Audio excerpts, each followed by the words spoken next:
এই যে কুমিল্লার বাস স্টেশনগুলোতে চাঁদাবাজি করে, সিএনজি স্টেশনে চাঁদাবাজি হয়, মেডিকেলে চাঁদাবাজি হয়, আল্লাহর রাস্তে আপনারা এগুলা বন্ধ করেন। এবং কুমিল্লায় আমরা শুনেছি অনেক জায়গায় ছোট ছোট কিছু গডফাদার আছে এবং এরা নিত্য নৈমিত্তিকভাবে খুন করে বেড়ায়, মানুষের জীবনের যারা ব্যবসায়ী রয়েছে তাদের জীবন বিপন্ন করে তুলছে। আমরা আপনাদের কাছে অনুরোধ করব, আসুন এক ঐক্যবদ্ধভাবে আমরা একটা গ্রেটার কুমিল্লা সাজাই, যেখানে আমরা শান্তিতে বসবাস করতে পারবো ইনশাআল্লাহ। সবশেষ দুইটা কথা বলবো।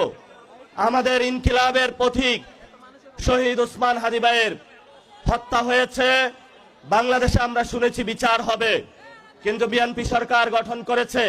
আমরা প্রধানমন্ত্রী তারেক রহমানকে অনুরোধ করব যে আপনি এই বিচার যে প্রক্রিয়া রয়েছে সেটা দ্রুত উদ্যোগ নিন।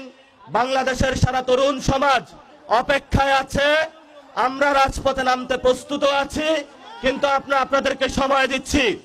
আপনারা বলেছিলেন ঈদের পরে আন্দোলন, ঈদের পরে আন্দোলন। আমরা এটা বলবো না যে ঈদের পরে আমরা নামবো। আমরা যেদিন নামবো সেদিন শহীদ ওসমান হাদি ভাইয়ের হত্যাকাণ্ডের বিচার বুঝে নিয়ে ইনশাআল্লাহ মাঠ থেকে বিদায় হব ইনশাআল্লাহ।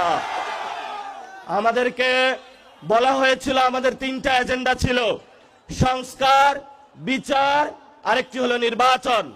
নির্বাচন হয়েছে, আপনারা যেভাবে হোক ক্ষমতায় গিয়েছেন, তাহলে এখন সংস্কারের কি হবে?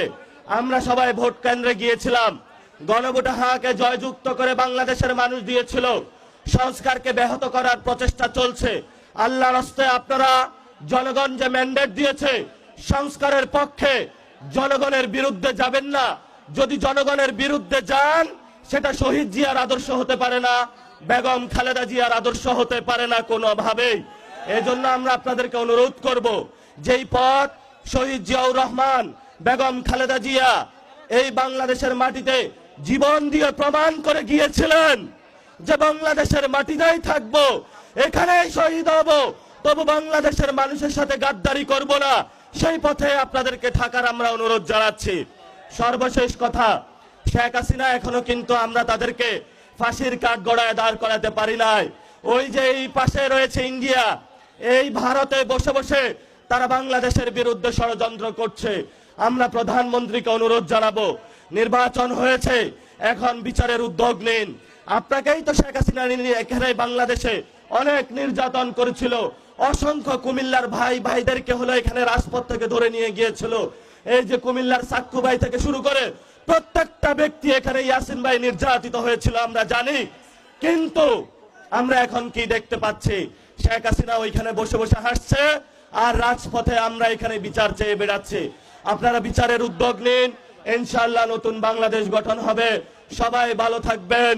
ইনকিলাব জিন্দাবাদ, বাংলাদেশ জিন্দাবাদ, কুমিল্লাবাসী জিন্দাবাদ। দেখা হবে রাজপথে ইনশাআল্লাহ।